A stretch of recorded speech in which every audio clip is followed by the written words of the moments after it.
কোথায় আসছে আমরা বলো তো, জানো? এটা হলো পাবনার ঠিক কাছেই অবস্থিত বাংলা বাজারে। এটা রত্নদ্বীপের আরেকটি শাখা, রূপকথা ইকো রিসোর্ট।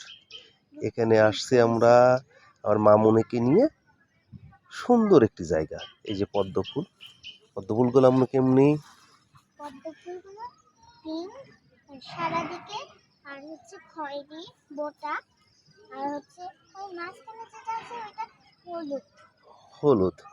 কেমন লাগছে ফুলটা? ভালো। অসাধারণ, তাই না? আচ্ছা, এই রূপকথায় ইকো রিসোর্টের পরিবেশটা তোমার কেমন লাগছে আম্মু? অনেক ভালো। অনেক ভালো। দোলনাও এসেছে। অনেক। তুমি কি এর আগে আসছিলে একবার?